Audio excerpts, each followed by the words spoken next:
សួស្តីអលោកលោកស្រីអ្នកនាងកញ្ញាជាទីមេត្រីជាពិសេសគឺអ្នកគាំទ្ររបស់អង្គការ VTO ថ្ងៃនេះខ្ញុំបានដឹកនាំក្រុមអ្នកស្ម័គ្រចិត្តហើយនិងក្រុមអ្នកជំនួយមកពីទីក្រុងហុងកុងដើម្បីមកពិនិត្យមើលការធ្វើអណ្ដូងរបស់ក្រុមអង្គការ VTO ហើយថ្ងៃនេះយើងបានយកក្រុមពួកយើងទាំងអស់ឲ្យមកធ្វើបង្ហាញថាតើក្នុងការធ្វើអណ្ដូងស្នប់មួយតើយើងត្រូវការធ្វើអ្វីខ្លះឥឡូវយើងមានក្រុមអ្នកបុកអណ្ដូងរបស់យើងចំនួន16នាក់ដែលមកជុំគ្នាដើម្បីបង្ហាញនៅរបៀបការធ្វើអណ្ដូងដល់អ្នកជំនួយរបស់យើងដែលគាត់មកពីទីក្រុងហុងកុងហើយឥឡូវគាត់នេះគឺកំពុងតែ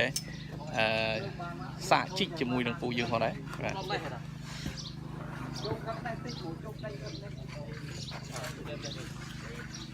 នេះសូមបញ្ជាក់ដែរថារហូតមកដល់ពេលនេះអង្គការ VTO បានទទួលអណ្ដូងចំនួន72,000អណ្ដូងពីក្រុមហុងកុងដើម្បីយកអណ្ដូងនេះមកជួយដល់ប្រជាជនរបស់យើងហើយក៏ដូចផ្ដល់ការងារឲ្យក្រុមបងប្អូនរបស់យើងនៅទីនេះ